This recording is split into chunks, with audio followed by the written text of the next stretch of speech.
Danger buzzer టెన్షన్లో అజర్ ఆయన అప్పట్లో మంచి ఆటగాడు. బ్యాట్ పట్టుకున్నారంటే ఫీల్డర్లకు అందకుండా బాల్ని బౌండరీకి తరలించేవారు.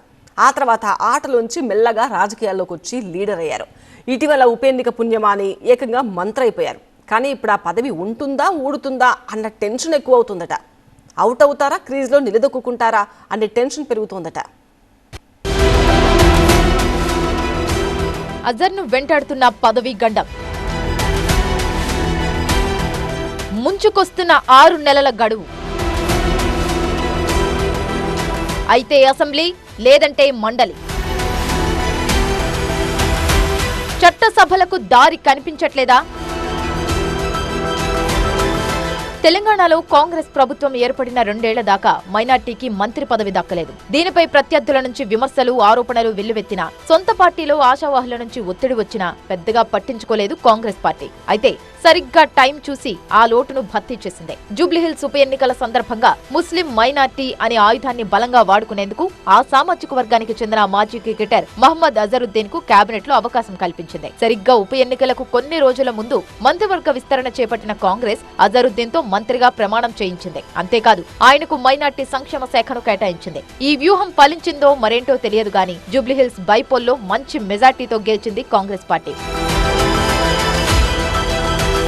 అయితే ఓ ఉప ఎన్నిక పుణ్యమా అని మంత్రివర్గంలో ఛాన్స్ కొట్టేసిన అజరుద్దీన్ కు ఇప్పుడు క్షణక్షణం పదవి గండం వెంటాడుతున్నట్టు కనిపిస్తోంది. ఉప ఎన్నికకు ముందు మంత్రి పదవి కోసం చాలా మంది నేతలే పోటీ పడ్డప్పటికీ కాంగ్రెస్ హైకమాండ్ తో తనకున్న సత్సంబంధాలతో ఏ చట్టసభలోనూ సభ్యుడు కాకపోయినా ఆ ఛాన్స్ కొట్టేశారు అజర్. అయితే రాజ్యాంగం ప్రకారం మంత్రిగా ప్రమాణం చేసిన వ్యక్తి 6 నెలలలోపు ఎమ్మెల్యేగా, అసెంబ్లీకో, ఎమ్మెల్సీగా, మండలికో ఎన్నిక కావాల్సి ఉంటుంది. లేదంటే ఆటోమేటిక్ గా మంత్రి పదవి ఊడిపోతుంది. అయితే ప్రస్తుత పరిస్థితుల దృష్ట్యా ఆయన ఇదే తరహా డైలమాలో ఉన్నట్టు తెలుస్తోంది.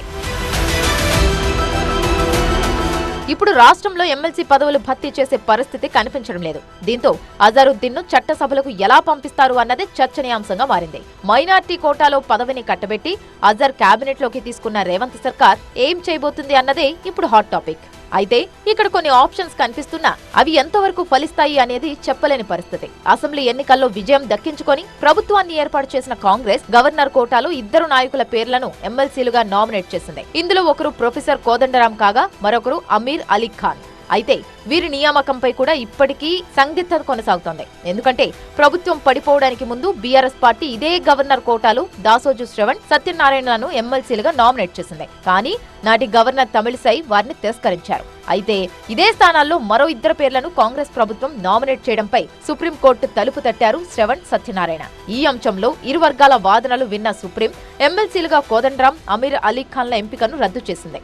అయితే సరిగ్గా జూబ్లీహిల్స్ ఉప ఎన్నికల సమయంలో కోదండరాం పేరుకు అమీర్ అలీ ఖాన్ స్థానంలో అజరుద్దీన్ పేరును జత చేసిన కాంగ్రెస్ ప్రభుత్వం మరోసారి గవర్నర్ కోటాలో ఎమ్మెల్సీలుగా నామినేట్ చేసింది. అయితే వీళ్ల నియామకాలకు సంబంధించి సుప్రీంకోర్టు నుంచి ఇంకా ఫైనల్ డెసిషన్ రాలేదు కాబట్టి, అది ఎలాంటి నిర్ణయం వస్తుందో తెలియదు కాబట్టి ఈ రకంగానూ అజర్కు చట్టసభలోకి అడుగుపెట్టే అవకాశం లభించకపోవచ్చు అన్న వాదన వినిపిస్తోంది. పోనీ ఉన్న ఎమ్మెల్సీల్లో ఎవరిదైనా ఈ 6 నెలల గడువులో పదవి కాలం ముగిసిపోయేలా ఉందా అంటే అది కనిపించడం లేదు.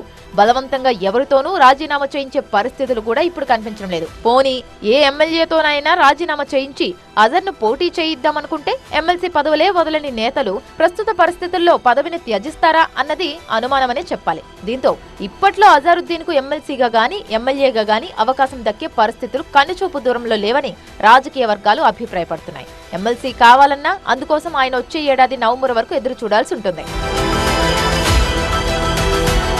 రాజ్యాంగం ప్రకారం మంత్రిగా అజర్కు ఇప్పటికే 2 నెలల సమయం గడిచిపోయింది. చేతిలో మరో 4 నెలల సమయం మాత్రమే మిగిలింది.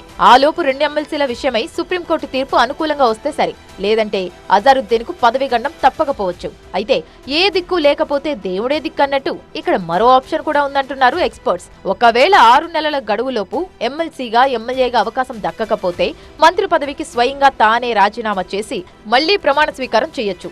ఏ రకంగానూ ఆయనకు చట్టసభకు ఎన్నికయ్యే ఛాన్స్ దొరక్కపోతే మాత్రం చివరి అస్త్రంగా ఇదే ఉపయోగిస్తారేమోనన్న చర్చ జరుగుతోంది.